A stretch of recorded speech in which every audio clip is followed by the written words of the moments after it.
नाज़रीन, खुदावंद यीशु मसीह नासरी के नाम में आप सबको सलाम। मैं आपका खादम, आपका होस्ट रेवरेंड डॉक्टर रॉबिन्सन अस्कर ईमान का सफ़र प्रोग्राम लेके आज फिर आपके सामने हाज़िर हूँ। नाज़रीन, जैसे मैं हमेशा ये कहता हूँ और आज फिर कहूँगा कि ये ज़िंदगी एक सफ़र है और इस सफ़र पे हमें उस मंजिल तक पहुँचना है जहाँ खुदावंद हमारा खुदा हमें देखना चाहता है। हम कहाँ जा रहे हैं, हमारी मंजिल क्या है, अगर हमें इसका तयन अभी हम नहीं किया तो आज मौका है आपके पास कि आप उस मंजिल का तयन करें जो जहाँ खुदावंद हमारा खुदा हमें देखना चाहता है। खुदा का हम शुक्र करते हैं कि हमें खुदावंद हमारे खुदा ने ये फ़ज़ल बख्शा है कि हम किसी भी वक्त किसी भी लम्हे उसके पास आ सकते हैं।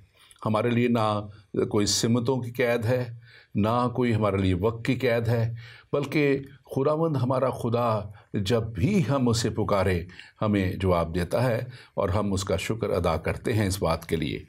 आज का हमारा जो टॉपिक है वो इसी ताल्लुक़ से है दुआ क्या है और वो कौन सी दुआ है जो खुदा चाहता है कि हम करें और कैसे हम वो दुआ करें और कैसे हमारी दुआएं हमारे खुदा तक पहुंचती हैं। आइए हम आज के इस प्रोग्राम में, इस ईमान के सफ़र के प्रोग्राम में हम देखेंगे कि खुदावंद हमसे क्या चाहता है और क्या वो अथॉरिटी है जिसको जब हम इस्तेमाल करते हैं तो हमारे लिए खुदावंद बड़े बड़े और अजीब काम कर देता है। मैं पिछले दिनों ये प्रोग्राम देख रहा था जिसमें मार्टिन लूथर के ताल्लुक़ से बताया गया कि 1540 ईस्वी में जब मार्टिन लूथर जो खुदा के बहुत बड़े खादम और जो बहुत बड़े रिफॉर्मर इस दुनिया में आए और वो रेफॉर्मेशन का काम कर रहे थे और मसीहत में जो उस वक्त बहुत सी ऐसी चीज़ें आ चुकी थी जो असल मसीहत से जिनका ताल्लुक़ नहीं था, तो वो कैसे उन सारी चीज़ों को दोबारा उस जगह तक ला रहे थे। तो उस वक्त उनके एक साथी फ्रेडरिक जिनका नाम है, वो जो किसी दूसरे शहर में रहते थे, वो बहुत ज़्यादा बीमार हो गए और वो जब बहुत ज़्यादा बीमार हो गए तो उनका जब इलाज होता रहा और वो शिफा नहीं मिल रही थी, तो एक वक्त आया जब डॉक्टर्स ने जवाब दे दिया और उनका कि ज़्यादा से ज़्यादा ये 2 या 3 या 4 दिन ज़िंदा रहेंगे और इसके बाद इनकी ज़िंदगी नहीं। तो फ्रेडरिक ने अपना अलविदाई ख़त अपने दोस्त मार्टिन लूथर को लिखा और उसने लिखा कि अब मैं इस दुनिया से जा रहा हूँ और मैंने सोचा कि मैं खुदा हाफिज़ कह लूँ। और उन दिनों में आप जानते हैं कि 1540 का ये वक्त है, ईस्वी का वक्त है, और उसमें ट्रांसपोर्टेशन मोड्स भी कैसी थी और कैसे मुश्किल था कितना। तो उसने कहा कि हो सकता है जब तक ये ख़त तुम्हें मिले मैं इस दुनिया में ना हूँ।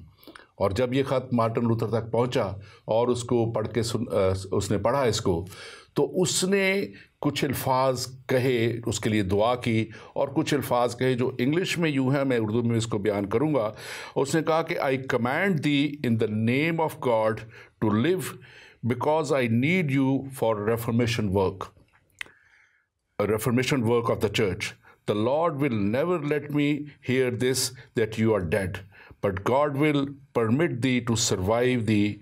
For this I am praying. This is my will, and my will be done because I seek only to glorify God. वो कहता है कि मैं तुझे जो है ये इस वक्त कमांड करता हूँ ये खुदा के नाम में कि तू ज़िंदा रहे, और क्योंकि तूने मेरे साथ इस रेफॉर्मेशन के काम को जो मैं कर रहा हूँ कलीसिया के लिए तूने बढ़ोतरी के लिए करना है, और मेरा ये ईमान है कि खुदा तुझे ज़िंदा रखेगा, बल्कि मुझे मेरे बाद तू जो है इस दुनिया से जाएगा। और ये वो कहता है कि मैं ये कमांड करता हूँ इसलिए कि मुझे और तुझे मिल के खुदा का काम करना है। और यकीन जाने ये ख़त मौजूद है अभी भी, और जो मार्टिन लूथर ने लिखा और उसके बाद क्या हुआ आप क्या तसव्वुर करते हैं। ये ख़त जब वहाँ पहुँचा, डॉक्टर्स और नर्सेज उसके बेड के चौगिर्द थी फ्रेडरिक के, और वहाँ पे फ्रेडरिक मकानियोस ने जब उसके वो ख़त ये पढ़ के सुनाया गया और वो बिल्कुल आखिरी सांसें ले रहा था, और जैसे उसने ये लफ्ज़ सुने, I command thee in the name of God to live, एक ज़िंदगी की लहर उसके अंदर आ गई। और जब उसको ये पूरा ख़त पढ़ के सुनाया गया तो वो उठ के बैठने लगा, और चंद घंटों के अंदर, दिनों में नहीं, महीनों में नहीं, सालों में नहीं, चंद घंटों के अंदर वो अस्पताल से फारिग हो चुका था। और फिर इस बात का भी सोचें कि उसकी डेथ कब हुई। मार्टिन लूथर के इस दुनिया के से जाने के 2 महीने बाद वो खुदा के पास गए। ये वो दुआ है जो खुदावंद हमारा खुदा चाहता है कि हम भी उस लेवल तक पहुँचें, और ये वो दुआ है जो हमें हमेशा उम्मीद रखनी चाहिए। और आज इस पे बात करने के लिए हमारे साथ नहायत ही मोहतरम और दुआया शख्सियत, और दुआ के वसीला से खुदा बहुत इनके वसीला से काम भी करता है। मेरे साथ स्टूडियो में मौजूद हैं pastor Naeem Shahbaz. Pastor Naeem Shahbaz, welcome to the show. आज हम बात करेंगे दुआ पे। आप भी मर्द दुआ है, खुदा आपको इस्तेमाल करता है, और मेरा ईमान है कि आप ज़रूर आज हमें नाज़रीन को इस ताल्लुक़ से मज़ीद बताएंगे। और मैं पहला सवाल आपसे करने से पहले मैं चाहूँगा, गो कि आप पहले भी प्रोग्राम में हमारे साथ आ चुके हैं, लेकिन अपने ताल्लुक़ से ज़रूर कुछ बताइए, अपनी मिनिस्ट्री के ताल्लुक़ से। मैं सबसे पहले तो खुदा का शुक्रगुज़ार हूँ, और आपका भी, ज़िंदगी टीवी का भी, कि आपने मुझे फिर एक दफ़ा दावत दी है ताकि खुदा का कलाम आपके साथ बैठकर लोगों तक पहुंचा सकूं। इस बात के लिए मैं आपका शुक्रगुज़ार हूं। मेरा जो हमारा टेलीविज़न पर MA TV पर 1 घंटे का लाइव प्रोग्राम होता है आज ही के दिन हर हफ्ते, तो उसके साथ साथ फिर मुख्तलिफ़ शहरों में, मुख्तलिफ़ मुल्कों में मैं खुदा यीशु मसीह की इंजील सुनाने के लिए जाता हूँ। तो ये खिदमत है मेरी। आपकी नईम शहबाज मिनिस्ट्रीज़ के नाम से आपकी है।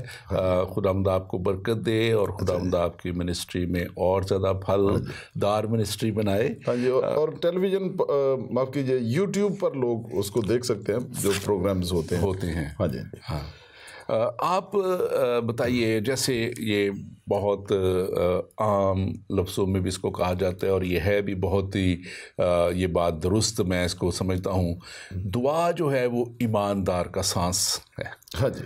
और मैं समझता हूँ कि ये वही हैसियत रखती है एक ईमानदार की ज़िंदगी में, जो किसी भी ज़िंदगी के लिए सांस जैसे ज़रूरी है। जी जी। सबसे पहली बात तो ये है कि हम बाइबल में देखते हैं कि सबसे पहले दुआ की ज़रूरत कब और क्यों पड़ी। जब आदम और हवा को बाग़ एदन से निकाल दिया गया, तो बाइबल में हम पढ़ते हैं पैदाइश की किताब और उसका 4 बाब और उसकी 26 आयत। वहाँ पर लिखा है कि उस वक्त के बाद लोगों ने यहोवा का नाम लेकर दुआ करनी शुरू की। बिल्कुल। तो क्योंकि आदम खुदा से सेपरेट हो चुका था, जुदाई आ गई थी, तो उस वक्त से दुआ के वसीले से फिर इंसान जो है वो खुदा के साथ कांटेक्ट करता है, खुदा से बातें करता है। अभी हमारा कांटेक्ट तो खुदा के साथ है, लेकिन दुआ करना जो है ये इसलिए क्योंकि आदम ने अपनी अथॉरिटी जो थी वो क्योंकि शैतान के सुपुर्द कर रखी थी, कर दी थी। वो डोमिनियन मैंडेट जो खुदा ने दी थी वो उसने उसको खो दिया। जी। तो उस वजह से फिर अभी जो ईमानदार हैं, बेशक खुदा हमारे साथ है, यहाँ पर भी, स्टूडियो में भी, और जहाँ जहाँ पर भी ये कलाम अब या इसके बाद या 6 महीने के बाद भी अगर लोग इसको सुनेंगे तो खुदा की प्रेजेंस वहाँ पर होगी। आमीन। तो खुदा तो यहाँ पर मौजूद है, लेकिन दुआ हम इसलिए करते हैं क्योंकि हम खुदा से फरियाद करते हैं, खुदा से बात करते हैं और इंटरसेशन करते हैं, लोगों के लिए भी शफात करते हैं। तो दुआ एक बहुत, ये दुआ बहुत बड़ी चीज़ है। मुझे एक खुदा के बहुत बड़े खादिम थे, उन्होंने एक दफ़ा एक लफ्ज़ कहा पंजाबी ज़ुबान में। पास्टर हिस्किल सरोश अभी दुनिया में हमारे साथ नहीं है, वो खुदा के पास चले गए हैं। उन्होंने एक बात कही, उन्होंने कहा कि पास्टर नईम, दुआ बहुत बड़ी चीज़ है जी, दुआ बहुत बड़ी चीज़ है।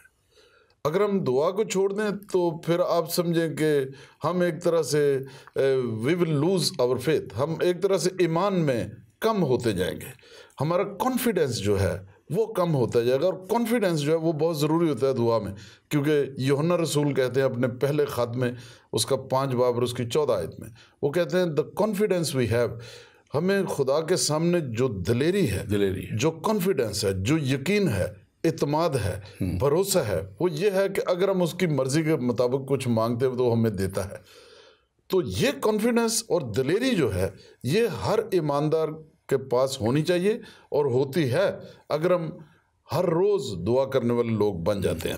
मतलब इसमें एक बात जो आ रही है, मतलब पहली बात वो बड़ी ज़रूरी है कि ईमानदार, हाँ जी, ईमानदार, क्योंकि पहले भी आया, ये बाद में भी बात हम कर रहे हैं। तो ईमानदार का मतलब है कि पहले तो बात के खुदा पे ईमान रखना। हाँ जी।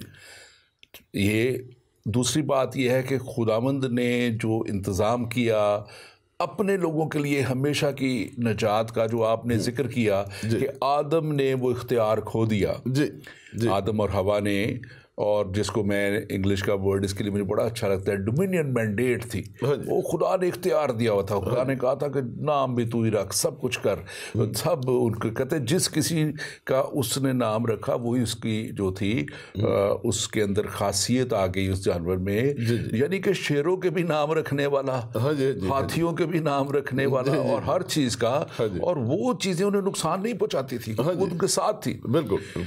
मैं तो कई दफ़ा ये भी कहता हूँ कि गुनाह ने जानवरों को भी इंसान का दुश्मन बना दिया, जानवर भी समझ गया कि गुनाहगार अब ये। लेकिन जो ईमानदार है, जब वो ईमान ले आता है तो फिर खुदा की कुदरत उसमें काम करनी शुरू करती है। और इसलिए कि इसकी पहली बात यही जो मैंने कही कि ईमानदार होना, इसके लिए ताकि दुआ बहुत जल्द उसका जवाब हमें मिल जाए। फिर यह है कि मसीह यीशु पे ईमान लाना, कि वो हमारा निजात देंदा और हमेशा की ज़िंदगी वो हमें लौटाने वाला फिर से, और खुदा के साथ हमें मिलाने वाला, हमारा मिलाप करने वाला। जब हम ये करते हैं तो फिर जो है यकीनन हमारी दुआएं जो है खुदा के सूर पहुंचती हैं और जवाब उनका बहुत जल्द आता है। जैसा आप बयान कर रहे थे कि ईमानदार की दुआ, जब हम यकूब का ख़त पढ़ते हैं तो उसका 5 बाब उसकी 15, 16, 17 आयत में लिखा है कि ईमानदार की या रास्तबाज की दुआ के असर से बहुत कुछ हो सकता है, बहुत कुछ हो सकता है। तो बहुत कुछ हो सकता है। और खुदा यीशु मसीह ने इसको अपने शागिर्दों को कैसे बताया, और उसके बाद हम उसको, हमारे लिए वो कलाम कैसे है। यूहन्ना की इंजील और उसका 14 बाब जब हम पढ़ते हैं, उसकी 12, 13, 14 आयत, खुदा यीशु मसीह ने कहा कि ये काम जो मैं करता हूँ, अगर कोई मुझ पर ईमान रखे तो वो भी ये काम करेगा। फिर साथ ये फरमा दिया कि मेरे नाम से मैं बाप के पास जाता हूँ, मेरे नाम से जो कुछ मुझसे मांगोगे, जो कुछ मेरे नाम से मुझसे चाहोगे, वो तुम्हारे लिए हो जाएगा। नहीं कि बड़ी इस पे अहम बात है, जो कुछ लिमिटेशन नहीं है, कोई नो लिमिटेशन। उसमें लिखा है जो कुछ मांगोगे और जो कुछ कलाम के मुताबिक होगा, और जो कुछ हमारे लिए ज़रूरी होगा। ये भी नहीं कि हम ऐसे गैर ज़रूरी चीज़ें मांगना शुरू कर दें। खुदा भी जानता है कि बिल्कुल। मुझे ऐसी एक बात याद आ गई है, और मैं इत्तफाकन कि एक बाप है और बेटा जब उससे कुछ मांगता है तो वो देखता है कि इसकी नीड है या नहीं है। बिल्कुल। तो फिर उसे देता है। जी बिल्कुल ठीक। और अगर नहीं नीड तो उसको नहीं देता। बिल्कुल सही है। और जब ज़रूरत उसकी होती है तो मैंने ये देखा है, और मैं भी इस तजर्बे से गुजर रहा हूँ। मैं अपने बेटे के लिए जो कुछ है कर रहा हूँ, ताकि वो 4 साल से यहाँ लंदन में पढ़ रहा है, और मुझे उसको नहीं कहना पड़ा, मैंने उसको कहा कि जा वहाँ पढ़, पाकिस्तान से जब भेजा, और मैं उसकी हर एक ज़रूरत पूरी कर रहा हूँ। इस इसलिए कि मुझे पता है। तो फिर खुदा जो है वो हमें देता है। आपने बड़ी खूबसूरत बात कही कि खुदा जो वाकया ही हमारी ईमानदार की, और ये खुदा का बड़ा ज़बरदस्त खादम एक एंड्रू मरे जो है, इसने तकरीबन 100 साल पहले अफ्रीका में को 50 इयर्स मिशन किए, और वहाँ पे वो बड़ा दुआया शख्स था, और वो कहता है कि the power of the eternal world has been placed at prayer's disposal. यानी पूरी दुनिया के ऊपर जो है इंसान को इख्तियार दे दिया गया है कि वो दुआ के वसीला से जो कुछ हासिल करना चाहे वो करे। आप क्या कहें? हाँ जी बिल्कुल। खुदावंद यीशु मसीह ने, बल्कि जब हम यूहन्ना की इंजील पढ़ते हैं तो उसका 16 बाब और उसकी 24 आयत में लिखा है कि अब तक तुमने मेरे नाम से बाप से कुछ नहीं मांगा, अगर बाप से मेरे नाम से कुछ मांगोगे तो वो तुम्हें देगा, और अगली बात जो कही, ताकि तुम्हारी खुशी पूरी हो जाए। ताकि तुम्हारी खुशी पूरी हो जाए। तो ये जो है ना, ये बेशक इस आयत का पहला हिस्सा आज हमारे लिए नहीं है, आज के ईमानदार के लिए, कि अब तक तुमने मेरे नाम से बाप से कुछ नहीं मांगा। हम तो रोज़ ही मांगते हैं, लेकिन वो दरअसल शागिर्दों को इसलिए कहा गया, मैं थोड़ा सा एक्सप्लेन कर दूं, कि वो शागिर्दों को इसलिए कहा गया क्योंकि उससे पहले तक खुदाम यीशु मसीह के नाम से किसी ने दुआ नहीं की थी। इसलिए शागिर्दों को कहा गया कि अभी तक तुमने मेरे नाम से बाप से कुछ नहीं मांगा।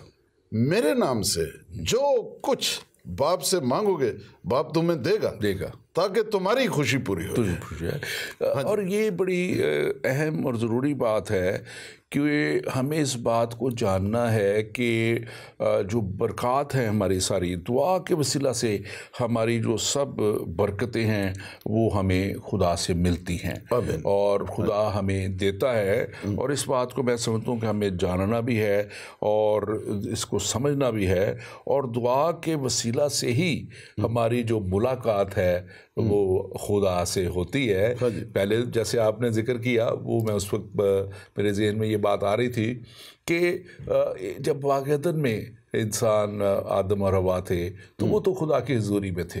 उन्हें दुआ की ज़रूरत नहीं थी, खुदा मिलने आता था। लेकिन अब मुलाकात की ज़रूरत है। और अब मुलाकात कैसे है? ये जैसे अभी मैंने कहा कि इसमें दुआ के वसीला से जो हमारी मुलाकात अनदेखे खुदा, क्योंकि वहाँ तो खुदा को देखता था, आदम और हवा देखते थे। अब हम लोग तो अनदेखे खुदा के साथ मुलाकात जब करते हैं तो ये दुआ के वसीला से होती है, और फिर उसकी हम बड़ी माइटी प्रेजेंस को अक्सर फील भी करते हैं। आप इसके ताल्लुक से क्या बयान करेंगे? बेशक इसमें कोई शक नहीं है कि उस वक्त, क्योंकि जैसा पैदाइश 3 बाब उसकी 8, 9, 10 आयत में लिखा है कि खुदा ठंडे वक्तों में आदम के साथ आकर बातचीत करता था, और मैं कई दफ़ा सोचता हूँ खुदा क्या बातें उसके साथ करता होगा और आदम क्या बातें करता होगा। वो तो सिर्फ यही कहता होगा, यू आर ऑसम गॉड, तू कैसा कादिर मुतलक है, कैसा खूबसूरत खुदा है, कैसा शफकत से प्यार से भरा हुआ खुदा है। ऐसी बातें ही वो करता होगा। मैं इस पे बात करूंगा आपसे ज़रूर, क्योंकि मेरा ईमान है कि जब खुदा ने इतना कुछ हमारे लिए बनाया है तो सब कुछ बनाने के बाद खुदा के पास बातें हमारे लिए हमारे साथ करने के लिए बहुत हैं। ये कोई खुश्क सा वो आसमान नहीं है जहाँ लोग समझते हैं कि शायद ऐसे ही जन्नत होगी। जब दुनिया खुदा ने इतनी खूबसूरत बना दी है तो वो जो जगह है वो कितनी खूबसूरत होगी। हमारे साथ एक कॉलर हैं, हम एक कॉल लेते हैं और फिर उसके बाद इस पर गुफ्तगू जारी रखेंगे। जी फरमाइए, कौन और कहाँ से बोल रहे हैं? मैं जमशेद बात कर रहा हूँ पाकिस्तान से। आपका प्रोग्राम रेगुलर देखता हूँ, बहुत कुछ सीखता हूँ, और पहले इस दूसरे टॉपिक से आपको मुबारकबाद देना चाहते हैं। आपके जो मेहमान हैं बहुत अच्छी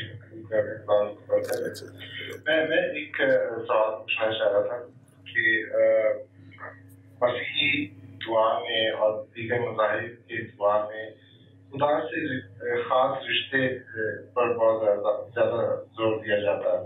मैं चाहता हूँ उस रिश्ते के बारे में बताएं कि तभी इतनी बसत दुआ हो सकती है। Thank you very much brother Jamshed, आपके लिए हम शुक्रगुजार हैं और आपने कॉल किया, वी आर थैंकफुल। और अगर और भी कॉलर करना चाहें, कोई भी अगर है, आपके सवाल आता है तो आप भी अपना फ़ोन उठाएं और हमें कॉल करें। स्क्रीन पे हमारे नंबर आ रहे होंगे।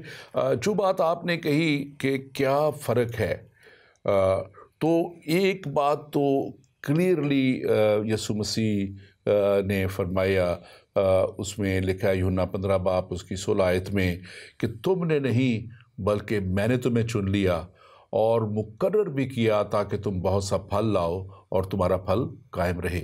और उसके बाद एक बहुत बड़ा वादा है, ताकि जो कुछ बाप से मेरे नाम से मांगो वो तुम्हें दे। मैं मौका दूंगा शहबाज साहब आपको पास। अच्छा, थैंक यू वेरी मच। जो रिश्ते की बात जमशेद साहब ने भाई ने पूछी है, उसके लिए खुदा का शुक्र करता हूँ। ये बड़ी अच्छी बात इन्होंने पूछी। यूहन्ना की इंजील और उसका पहला बाब और उसकी 10, 11 और 12 आयत, वहाँ पर लिखा है कि यीशु मसीह अपनों में आया और उसके अपनों ने उसे कबूल नहीं किया, मगर जितनों ने उसे कबूल किया उन सब को यीशु मसीह ने, खुदावंद यीशु मसीह ने उन सब को खुदा के फर्जंद बनने का हक बख्श दिया। तो जितनों ने खुदावंद यीशु मसीह को कबूल किया है वो अब खुदा के फर्जंद हैं, खुदा के बच्चे हैं, ले पालक बच्चे हैं। तो we have a relation with God. और जैसा कि रोमियों के खत में भी हम पढ़ते हैं, उसके 8वें बाब में उसकी 12-14 आयत में वहाँ पर लिखा हुआ है कि रूह खुद हमारी रूह के साथ मिलकर गवाही देता है कि हम खुदा के फर्जंद हैं।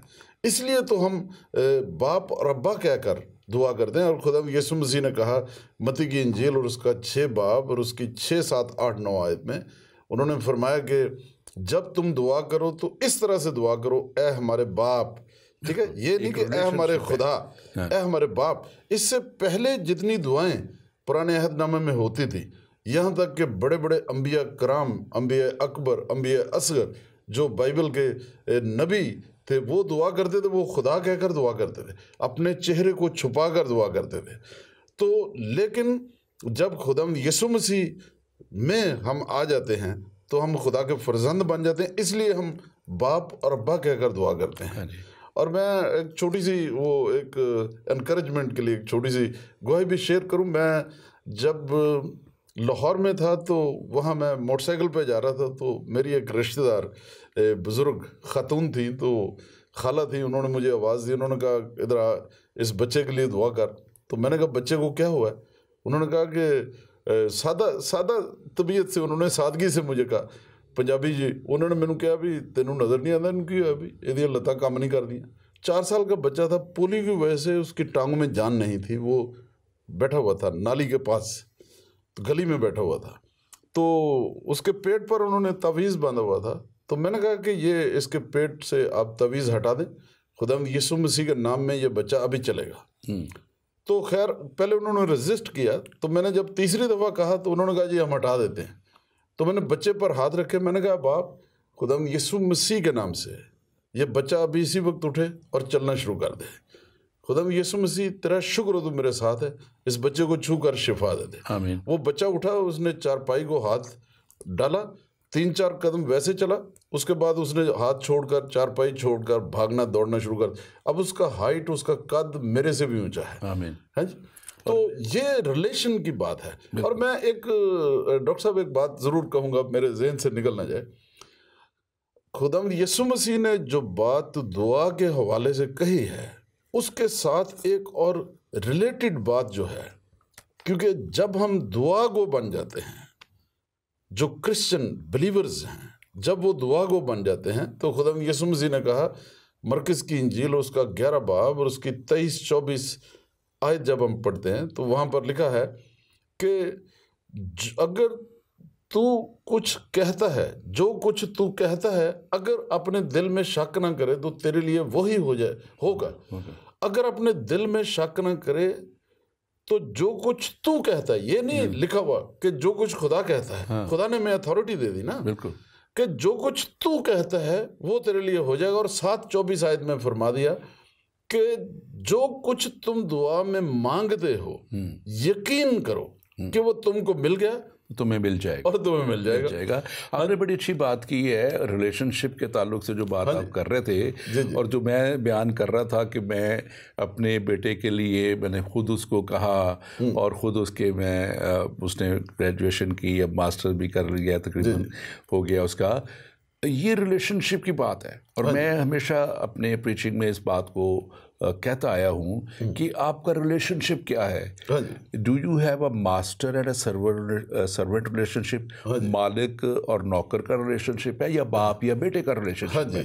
आपने जो वाला पढ़ा उसने कहा कि जितनों ने उसे कबूल किया उसने उन्हें अपने फर्जंद, तो जब फर्जंद बन गए तो फिर हमारे जो कुछ बाप का है वो हमारा हो गया। और रोमियो 8 बाब 29 और 30 आयत में वहां पर साफ लिखा है कि खुदावंद यीशु मसीह, खुदा बाप ने हमें इसलिए चुना है, मुकर्रर किया है, ताकि खुदावंद यीशु मसीह बहुत से भाइयों में पहलौठा ठहरे। तो हमें फर्जंद बनने के लिए, नौकर बनने के लिए नहीं, फर्जंद बनने के लिए हमें चुना है, हमें मुकर्रर किया गया। और मैं जो बात कर रहा था उसमें अब एक बड़ा गहरी बात है, अगर आप उसको देखें, बड़ी आम सी भी बात उसको है लेकिन उसकी गहराई है उसके अंदर, कि एक शख्स है, बाप है, एक शख्स है, उसका नौकर भी है और उसका बेटा भी है। वो नौकर को जो है उसको महीने में वो फिक्स्ड मिलना है जो उसके लिए ठहरा दिया गया है। तो ज़्यादा कोई मजबूरी आ गई, कुछ परेशानी आ गई तो उससे शायद थोड़ा सा कुछ और मिल जाएगा, शायद उसकी कोई और ज़रूरत आ गई तो कुछ थोड़ा सा और मिल जाएगा। लेकिन जैसे मैंने कहा था कि बेटा है, वो बाप से कुछ मांगेगा, बाप पहले देखेगा कि इसकी नीड है, ज़रूरत है तो वो देगा, नहीं है तो नहीं देगा।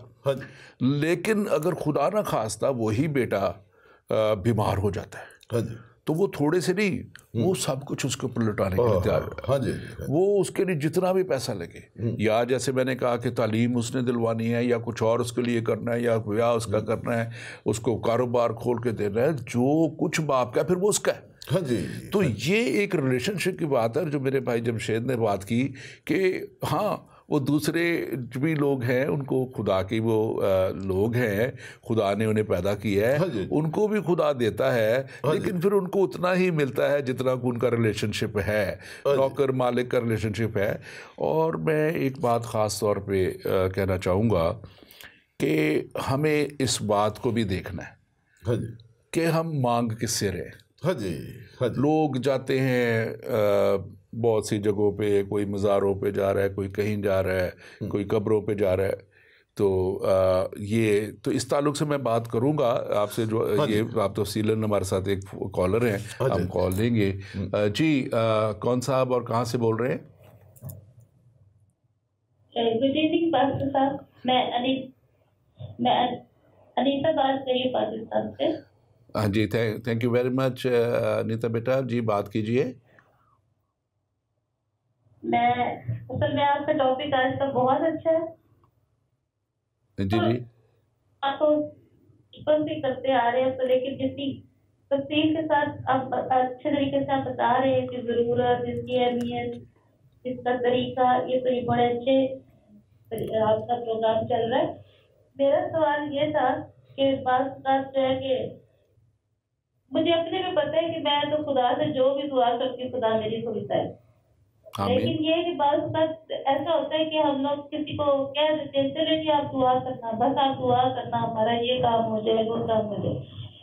तो आप ये बताइए कि हमें किन लोगों को कहना चाहिए कि हमारे लिए दुआ करें? जी ये हर एक को तो कहना चाहिए या खास लोगों को कहना चाहिए? अच्छा जी, ठीक है जी, आप फोन रख दीजिए, हम बताते हैं इसके बारे में। अच्छा, ये उसी के साथ, अच्छा जी, गॉड ब्लेस यू। मैं उसी के साथ इसको रिलेट करता हूँ जो अभी आप बात कर रहे थे। कोई बाबुओं के पास भी जाते हैं, पीरों के पास, हम उनको उनका अपना ईमान है, थैंक गॉड वो हमारे बहन भाई ही हैं, मजबूर हैं, उन बेचारों को पता नहीं होता इसलिए वो चले जाते हैं। लेकिन मैं बताना चाहता हूँ कलाम मुकद्दस में जैसा लिखा है, जब हम खरूज की किताब और उसका 20 बाब और उसकी 5, 6, 7 आयत पढ़ते हैं ना, तो खुदा कहता है अगर तू मुझे छोड़कर किसी और को मानेगा तो मैं बाप दादा की बदकारी की सजा तीसरी चौथी पुस्तक देता हूँ। फिर अहबार की किताब, बाइबल की तीसरी किताब, 19 बाब और उसकी 26 आयत और 19 बाब और उसकी 31 यानी पंजाबी 31 आयत, वहां पर लिखा है कि तू जो जन्नात के यार हैं और जो जादूगर हैं तुम उनके पास ना जाना। ऐसा ना हो कि तुमको निजस बना दें, नापाक कर दें तुमको। और फिर जब हम इस्तिस्ना की किताब पढ़ते हैं, बाइबल की 5वीं किताब और उसका 18 बाब और उसकी 10, 11, 12, बड़ा क्लियर लिखा हुआ है। हाँ जी, वो वहाँ पे ऐसा लिखा है कि तुझ में हरगिज कोई ऐसा ना हो जो अपने बेटे या बेटी को आग में चलवाए, या फालगीर, या शगुन निकालने वाला, या मंत्री, या जिन्नात का आशना, जिसका मतलब है जिदे जिन दोस्त होते हैं या जिस पर जिन्नात आशिक होते हैं। बिल्कुल। तो लिखा है कि तुम उनके पास ना जाना, क्योंकि वो सब जो ऐसे काम करते हैं खुदा के नज़दीक मकरूह हैं। बिल्कुल। अगर हम उनको कहें कि आप हमारे लिए दुआ करो, तो हम एक मकरूह शख्स को तो हम नहीं, जो खुदा के नज़दीक मकरूह है हम नहीं उसको कहते। खुदा का कलाम ऐसा बताता है, तो आगे बताना हमारा फ़र्ज़ बनता है। अब किन लोगों को हमें कहना चाहिए? जब हम यसाया की किताब और उसका 8 बाब और उसकी 19 आयत पढ़ते हैं, तो वहाँ पर लिखा है कि जब वो तुमसे कहें कि तुम जिन्नात के यारों और जादूगरों की तलाश करो जो फुसफुसाते और बड़बड़ाते हैं, तो तुम कहो क्या लोगों को मुनासिब नहीं कि अपने खुदा के तालिब हों, अपने खुदा की तलाश करें, अपने खुदा से मांगें? क्या जिंदों की बाबत मुर्दों से सवाल करें? डॉक्टर साहब, बिल्कुल लिखा है क्या जिंदों की बाबत जिंदों के लिए मुर्दों से सवाल करें? लिखा है शरीयत और शहादत पर नजर करो, यानी खुदा के कलाम और मसीह की गवाही पर नजर करो। अगर वो इस कलाम के मुताबिक ना बोलें तो उनके लिए सुबह ना होगी। और बिल्कुल आपकी बात दुरुस्त है कि जिनको अपना ही पता नहीं जी जी जी कि वो कहाँ जा रहे हैं, जी जी, और जिन्हें अपनी ज़िंदगी में ही उन्होंने उनके जब हवारियों ने पूछा तो उनको अपना ही पता नहीं था कि वो कहाँ जाएंगे। हाँ जी। वो कहते कि अंधा अंधे को क्या राह दिखाएगा। और दूसरी बात यह है कि जो बेटी ने बात की उस ताल्लुक से भी खुदा का कलाम बड़े वाज़ेह तौर पे कहता है कि तुम उनके फलों से उन्हें पहचान लोगे। तो जो सवाल था उनका कि किन से कहा जाए, हाँ जी, किन से तो कहा जाए जिनमें तो आपको कोई अच्छे फल नज़र आ रहे हैं ज़िंदगी में, हाँ जी, और उनकी ज़िंदगी में खुदावंद है, खुदा है, तो वो तो वाकया ही दुआ के लिए कहना जो है चले वो मैं समझता हूँ कि फिर भी है, लेकिन साफ साफ जैसा, माफ कीजिए डॉक्टर साहब, वो आयत मैं कोट कर दूं उनके लिए, इस बहन जी के लिए, इस बेटी के लिए। यकूब का खत 5 बाब 13 और 14 आयत और 15 आयत, वहाँ पर लिखा है कि अगर तुझ में कोई खुश हो तो वो हम के गीत गाए, अगर बीमार हो तो वो दुआ करे, या मुसीबत ज़्यादा हो तो दुआ करे। फिर लिखा है कि तुम एक दूसरे के लिए दुआ किया करो। एक दूसरे के लिए ईमानदारों की बात है, ये ईमानदारों की, बिलीवर्स की बात है। जो बिलीवर्स हैं वो एक दूसरे के लिए दुआ कर सकते हैं। इसलिए फिर आगे लिखा है कि ईमानदार की या रास्तबाज की दुआ के असर से बहुत कुछ हो सकता है। और लिखा हुआ है बड़ा ये है कि ये सिर्फ एक दूसरे के लिए नहीं, ईमानदार की दुआ के लिए तो ये भी लिखा है कि ईमानदार की दुआ से शहर सरफराजी पाता है। हाँ जी जी, we can be blessing for our country, our city, और हम तो उनके लिए भी मैं आगे जाके इस पे बात करूँगा। और क्योंकि कलाम के मुताबिक ये दुआ जो है ये खुदा के वादों को हमारी ज़िंदगी में पूरा करने के लिए बड़ी मुआवन है। इट रियली असिस्ट्स वर्ड जो इंग्लिश में कहेंगे, या मुआवन वर्ड है कि ये हमारे लिए वो मददगार एक है। बिल्कुल जी जी जी, बिल्कुल। और दुआ के वसीला से ही जो है हमें बहुत कुछ मिलता है जो हम खुदा से मांगते हैं, और हम खुदा का शुक्र करते हैं कि खुदावंद हमारा खुदा जो वादों का सच्चा खुदा है वो हमें बरकतें देता है। और हमें अगर हम दुआ नहीं करते तो फिर हम बहुत सी बरकतों से महरूम भी रह जाते हैं। बिल्कुल सही। क्योंकि खुदा के कलाम में लिखा है, यीशु मसीह ने खुद फरमाया कि मांगो तो तुम्हें दिया जाएगा, हाँ जी, खटखटाओ तुम्हारे वास्ते खोला जाएगा। जी बिल्कुल। और जब तक हम मांगते नहीं हैं, हाँ जी, दूध अगर जब बच्चा मांगता है, मैं आज मेरे साथ ये मैं देख रहा था, आज मैं आते वक्त मेरी बड़ी बेटी, उसके खुदा ने 6 वीक्स पहले उसको बेटी दी दूसरी, तो वो बेटी रो रही थी, हाँ जी, जो छोटी, हाँ जी, तो वो थोड़ा सा डिले हो रहा था, तो वो भी जब रोती है तो तब उसको मैं ऑब्जर्व कर फीड मिलती है। और बड़ी खूबसूरत बात आपने याद करा दी, वो मत्ती की इंजील और उसका 7 बाब और उसकी 7, 8, 9, 10, 11 आयत। हाँ जी, वहाँ पर खुदा यीशु मसीह ने कहा मांगो तुम्हें दिया जाएगा, ढूंढो तो पाओगे, दरवाजा खटखटाओ तो तुम्हारे लिए खोला जाएगा। एक खास बात जो अगली नेक्स्ट जो है वो ये है कि जब तुम बुरे होकर अपने बच्चों को अच्छी चीजें देना जानते हो, हाँ जी, तो मैं जितने भी प्रोग्राम को देख रहे हैं, प्लीज प्लीज प्लीज मेरी रिक्वेस्ट है, इस बात को याद रखें, अपने दिल में, अपने दिमाग में रखें, अपनी रूह के अंदर इसको लिख लें। खुदा यीशु मसीह ने कहा जब बुरे होकर तुम अपने बच्चों को अच्छी चीजें देना जानते हो, तो तुम्हारा आसमानी बाप, मैं जो तुम्हारा आसमानी बाप हूँ, तो तुम्हें हर अच्छी नेमत और अच्छी चीज क्यों ना दूंगा। हाँ जी, तो मैं आमतौर पर लोगों को कहता हूँ कि God will give his best to you. खुदा अपना बेस्ट आपको देगा। तो जब हम दुआ करेंगे तो दुआ करने के वसीले से जो खुदा का बेस्ट है वो हमें मिलता है। और इसमें मैं समझता हूँ कि खुदा का बहुत बड़ा खादम जॉन वेस्ले, मैं उसको एक तो पढ़ रहा था, उसने देखा, वो कहता है कि दुआ जो है वो ईमानदार की ज़िंदगी में बहुत ही ज़रूरी है। और वो कहता है कि खुदा दुआ के बगैर कोई काम सर अंजाम नहीं देता। ये उस बड़े खुदा के बहुत बड़े खादम के ये अल्फाज हैं। और मैं समझता हूँ कि जब हम दुआ करते हैं तो फिर हम खुदा से रूहानी ताकत को हासिल करते हैं। सुपर नेचुरली खुदा हमें इक्विप कर देता है, हमें वो इस काबिल कर देता है। और मैं देख रहा था कि जब हम दुआ करते हैं और सुपर नेचुरल की बात जब आती है तो फिर हम खुदा के नाम को भी इज्जत और जलाल मिलता हुआ देखते हैं। पहली सलातीन में लिखा हुआ है 18 बाब, और उसमें आप देखें तो वो जिक्र है एलिया और बाल के पुजारियों का और बाल के नबियों का। और वो वाक़या जो नहीं जानते उनकी थोड़ी सी उसके लिए कि खुदा क्योंकि उनसे नाराज़ था तो खुदा ने आसमान को कहा कि एलिया से कहा कि तू दुआ कर, तो उसने दुआ की तो आसमान बंद हो गया। इसराइली कौम से खुदा नाराज़ था और उसने वो आसमान बंद हो गया, बारिश होनी बंद हो गई। 3 साल गुजर गए, बारिश नहीं हो रही है, कोई फसल नहीं हो रही है, कोई मवेशियों के लिए चारा नहीं हो रहा है। फिर खुदा ने उसको कहा कि जा अब तू कह, जाके कह कि बारिश होगी। लेकिन वो क्या कहता है, वो जाके करता है कि उनको कहता है कि जाके सब अपने ले आओ, क्योंकि वो फिर भी रास्ते पे नहीं आए थे। फिर भी वो बुतों की पूजा और बाल के पुजारी, तो वो कहता है कि सारे आ जाओ, जितने नबी आ जाओ, इकट्ठे हो जाओ, तुम भी कुर्बानी ले आओ। हाँ जी, और बैल ज़बा करो और यहाँ पे रखो और उसके ऊपर लकड़ियाँ रखो, उसके नीचे लकड़ियाँ रखो, और जिसकी कुर्बानी के ऊपर आग आएगी वो उसका खुदा सच्चा होगा।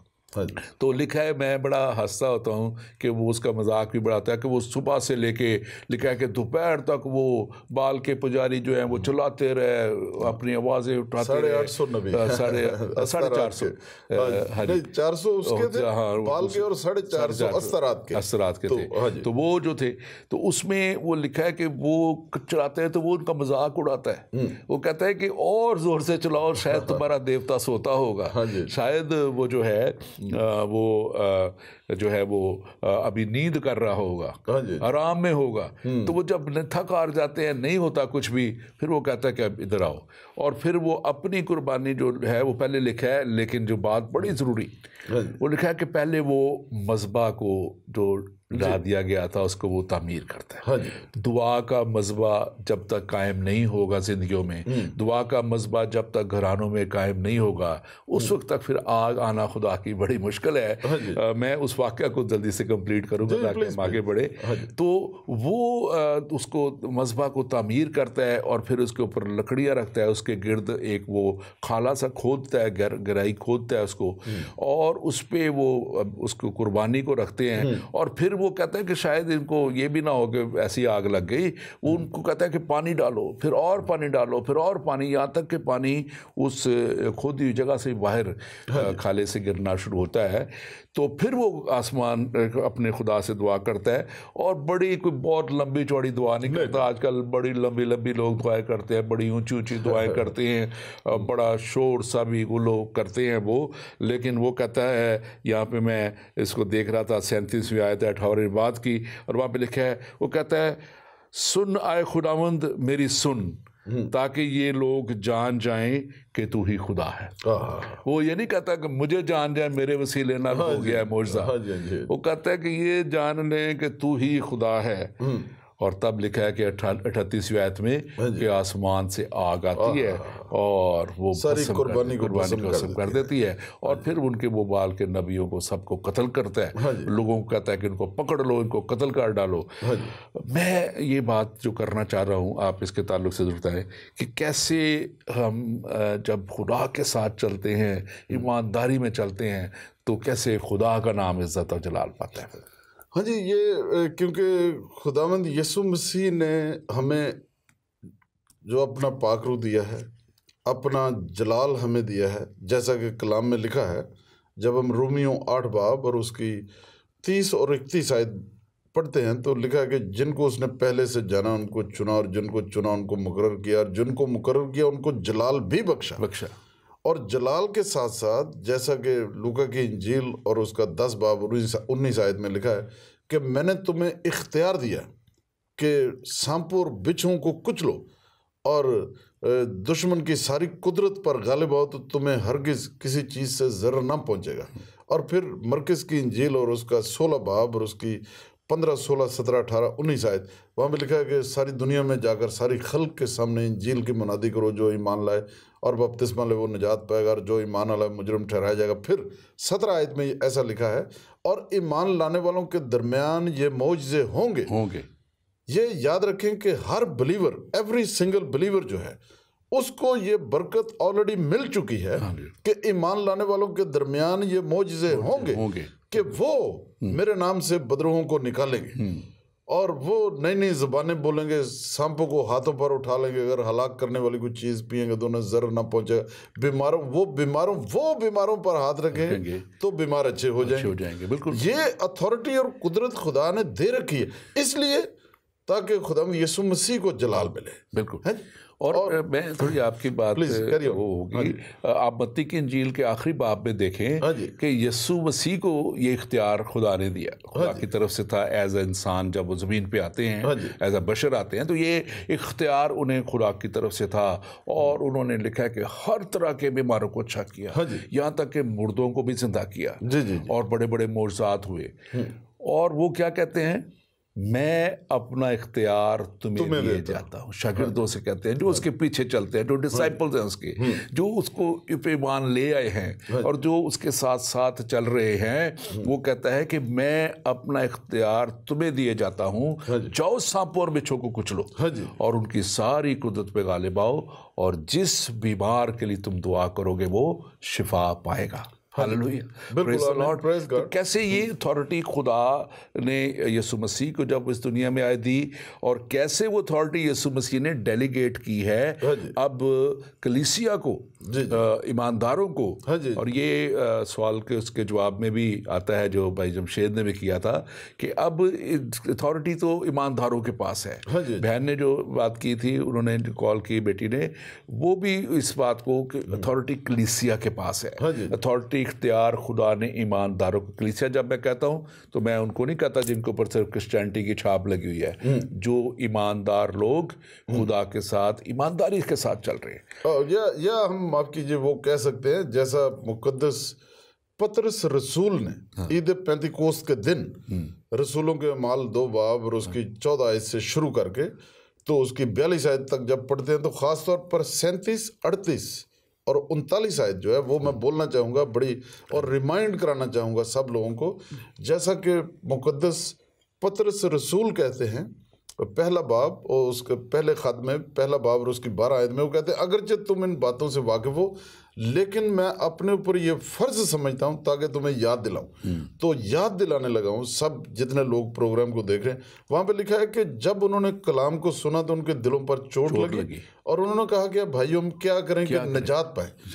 तो मुकद्दस पतरस रसूल ने कहा कि तौबा करो और तुम में से हर एक अपने गुनाहों की माफ़ी के लिए यीशु मसीह के नाम से बपतिस्मा ले, तो तुम रूहुल कुद्स पाक रूह इनाम में पाओगे। और आगे जो खास बात लिखी है, लिखा है ये वादा तुम और तुम्हारी औलाद और उन तमाम दूर के लोगों के साथ भी है जिनको खुदावंद हमारा खुदा अपने पास बुलाएगा।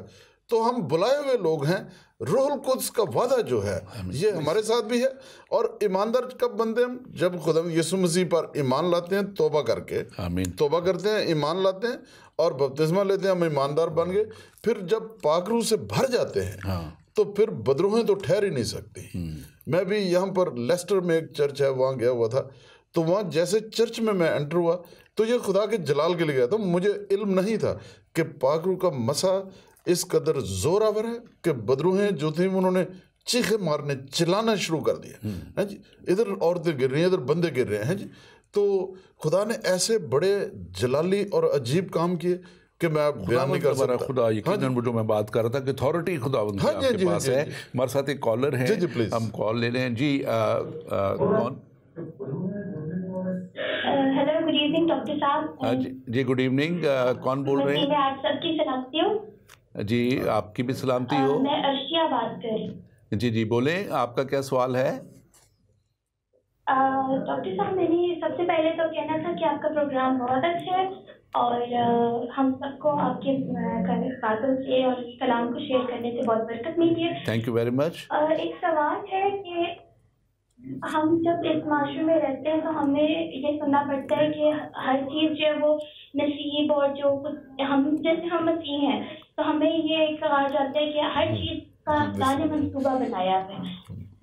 तो साथ साथ हमने ये भी सुना हुआ है कि हर चीज़ जो है वो दुआ के जरिए से तब्दील की जा सकती है। हम अपना फ्यूचर तो नहीं देख सकते बट हम दुआ तो कर सकते हैं कि खुदा हमारे लिए अच्छा फ्यूचर बनाए या अच्छी चीज़ें करे। तो क्या ये पॉसिबल है? जी मैं और दूसरा क्वेश्चन है कि आप हमें जो है हम सब के लिए दुआ करें और एक ये बताएं कि हमें किस तरह से जब हम इज्तिमाई तौर पर हों तो हमें किस तरह से एक दूसरे के लिए और अपने ख़ानदान के लिए पूरी दुनिया के मसीहों के लिए दुआ करनी चाहिए। थैंक यू वेरी मच बेटा, आपके लिए खुदा का शुक्र हम अदा करते हैं।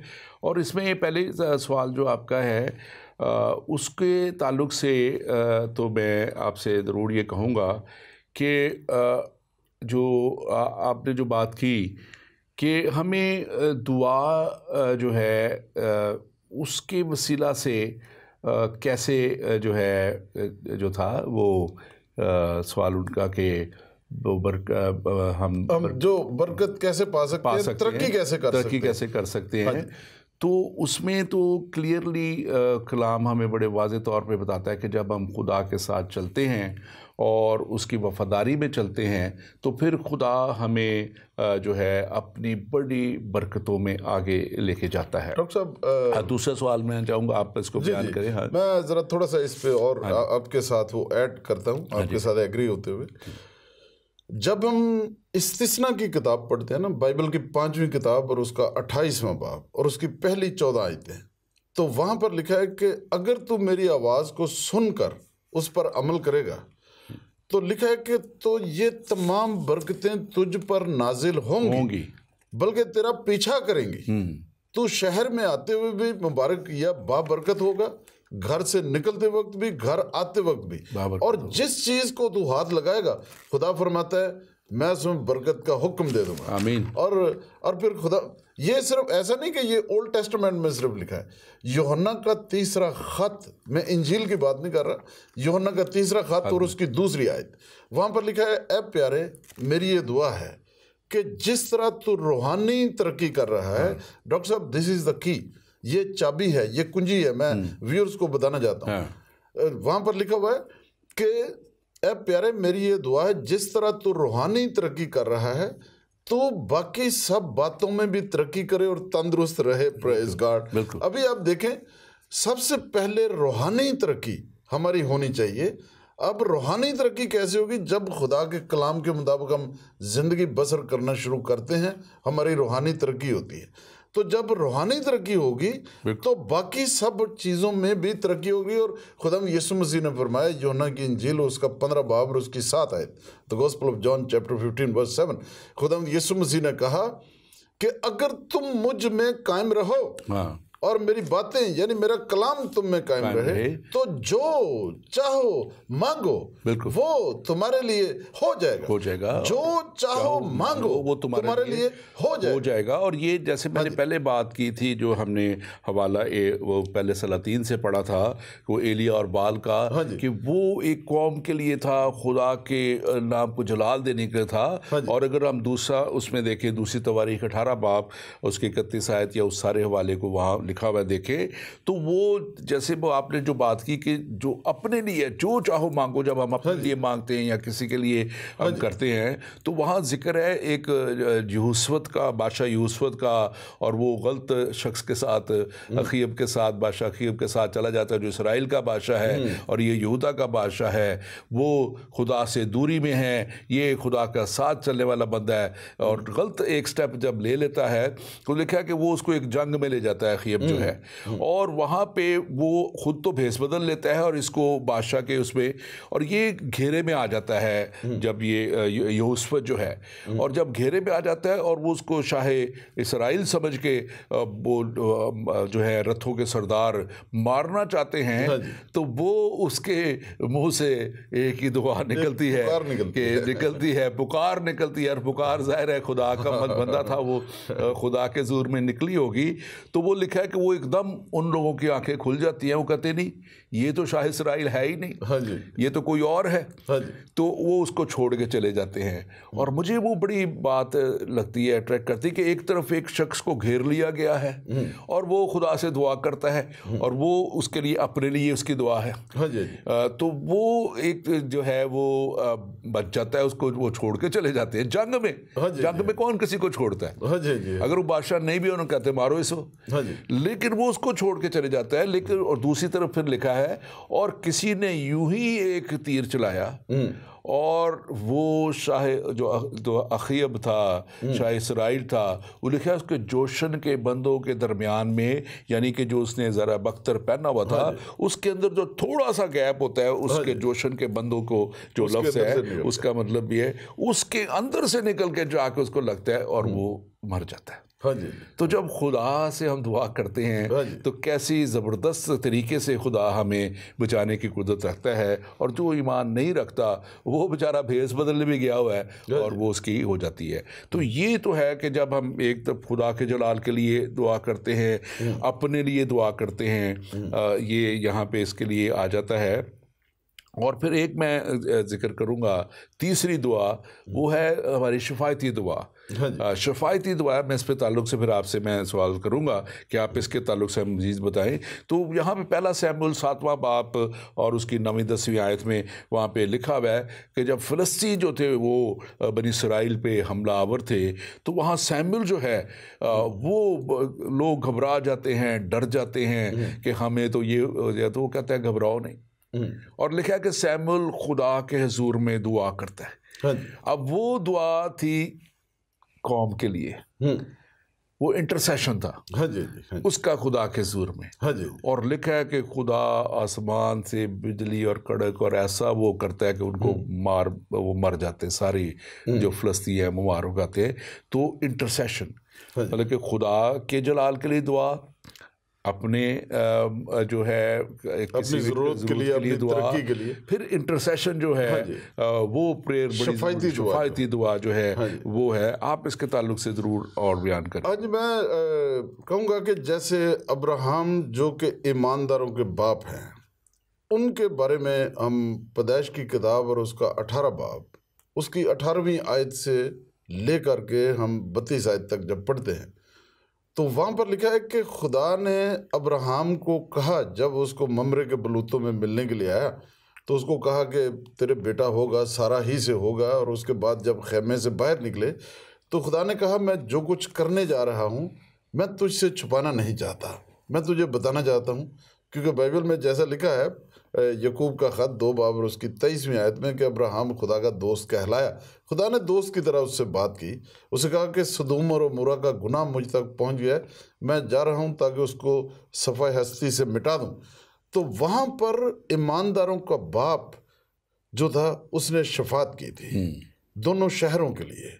उसने कहा था, खुदा अगर तू इजाज़त दे तो मैं कुछ कहूँ, अगर वहाँ 50 रास्तबाज या ईमानदार हों तो क्या तू उसको ख़त्म कर देगा? उसने 5 दफ़ा शफात की थी, पहले 50, फिर उसने कहा अगर 40 हो, बस वक्त थोड़ा है, आखिर में 5 भी उसने कहा, 5 भी मिल जाए तो पहले नंबर पर ये। अब इसी तरह से हमें हुक्म दिया गया है न्यू टेस्टामेंट में, पहला तीमुथियुस 2 बाब और उसकी 1 और 2 आयत, वहाँ पर लिखा है कि दुआ जो है वो सब लोगों के लिए। मुकद्दस पौलुस रसूल कहते हैं कि मैं सबसे पहले ये बताना चाहता हूँ, यह कहना चाहता हूँ कि दुआ और शफात और मुनाजात जो है वो सब लोगों के लिए की जाए, बादशाहों के लिए और अपने शहरों के लिए, अपने लोगों के लिए। बिल्कुल तो कंप्लीट इसको हाँ जी हाँ जी हर। और फिर लिखा है कि तुम एक दूसरे के लिए दुआ किया करो। और मुकद्दस पौलुस रसूल हम्बल होकर जब वो ख़त लिखते हैं ना इफिसियों की कलीसिया को, तो 6 बाब और उसकी 18 आयत में वो कहते हैं कि मेरे लिए भी दुआ किया करो। दुआ बहुत ज़रूरी है हर ईमानदार के लिए, शफायती दुआ जो। बिल्कुल, प्लीज़। हाँ जी, थैंक यू वेरी मच। असल में हमारे पास आखिरी सिर्फ चंद मिनट रह गए हैं और मैं इसी ताल्लुक से एक बात करके फिर हम इसको माइंड अप की तरफ जाएंगे। मैं यहाँ आने से पहले मुझे गुजरांवाला थाने में मौका मिला, हवालात में एक मौलाना साहब के लिए दुआ करने के लिए इतनी बारे शख्स थे और वो वहाँ पे बहुत ज़्यादा तेज़ बुखार में, और वो शदीद उसको सर्दी लग रही थी, शायद उसको मच्छरों ने ज़्यादा काटा या क्या हुआ, और वो 2 कंबल लिए हुए, कहते एक और डाल दो, पंखा भी बंद कर दो। तो मुझे वो शख्स वहाँ एक क्रिश्चियन भी था, तो वो पादी साहब कह के बुला रहा था, तो मुझे वो एकदम उस बारे शख्स ने तो मेरा हाथ पकड़ लिया, कहते जी तो मेरे लिए दुआ करें, आप पादरी हैं? मैंने कहा आपको पता है कि मैं क्रिश्चियन हूँ और मैं तो यीशु मसीह से दुआ करूँगा, और अगर आपका ईमान है कि वो खुदा का बेटा है तो वो फिर आपके लिए हो जाएगा। उससे कहा मेरा ईमान है, आप मेरी दुआ करें। बड़ी मुसीबत में था। और एक और शख्स है जिसको रात को वहाँ बड़ा पीटा गया था, वो बड़ा हाय हाय कर रहा था इस तरह। तो मैंने कहा सब खड़े हो जाओ, 3-4 और वहाँ इतनी दाढ़ियों वाले थे, 7-8 लोग थे हवालात में। मैंने कहा सब खड़े हो जाओ और मैंने दुआ की। और जब मैंने दुआ की और मैंने कहा खुदावंद तेरा जलाल, ये गैर कौम के लोग हैं, मैं आज जाहिर हूँ, हाँ जी, और तू इसकी सारी कैफियत को जानता है, यीशु के नाम में मैं तुझसे दरख्वास्त करता हूँ इसको शिफा दे। और ये दूसरे शख्स को भी जो सारी रात जिसको मारा गया है, ये बड़ी असियत में है, इसको भी दे। और चंद मिनट बाद मैं बाहर गया और वापस जब आया तो देखा कि वो दोनों बैठे हुए गपशप लगा रहे और हंस रहे। तुम तो कहते जी जैसे ही आपने दुआ ख़त्म की ये हम जवाब आ गए। थैंक यू वेरी मच आप आने का। हमारा वक्त इस पे हम अगली दफ़ा मज़ीद बात भी इस टॉपिक पे करेंगे, क्योंकि इसमें भी बहुत सी बातें शिफा के ताल्लुक से हैं, दूसरे ताल्लुक से हैं, और मैं चाहता हूँ कि हम इस पे मज़ीद भी बात करें। लेकिन मैं अपने व्यूअर्स को ज़रूर कहना चाहता हूँ कि यीशु मसीह ने ये ख़ुद फरमाया, मत्ती की इंजील में उसके 18वां बाब और 19वीं आयत में लिखा है कि जो कुछ तुम ज़मीन पे बांधोगे वो आसमान पर बंधेगा, और जो कुछ तुम ज़मीन पे खोलोगे वो आसमान पर खुलेगा। अगर ज़मीन पर 2 शख्स ही ज़मीन पर इत्तेफाक करें और वो आसमान पर हो जाएगा। ये ईमानदारों के लिए एक बहुत बड़ी अथॉरिटी है जो हमारे खुदावंद, हमारे खुदा ने ईमानदारों को दे दी है। लेकिन ज़रूरत इस बात की है कि क्या आप उस ईमान में हैं? क्या आप मसीह पे ईमान लाए हैं? क्या आपने उसके कफ़ारे को कबूल किया है? अगर नहीं किया तो आपके लिए मौका है ताकि आप भी उसकी बड़ी बरकतों कर पहुँच जाएँ, क्योंकि खुदावंद हमारा खुदा चाहता है कि हम बहुत बरकतें उससे हासिल करें, और वो आपको भी बरकतें देना चाहता है, क्योंकि वो तमाम उम्मतों का खुदावंद है। यीशु मसीह आपको बरकत दे।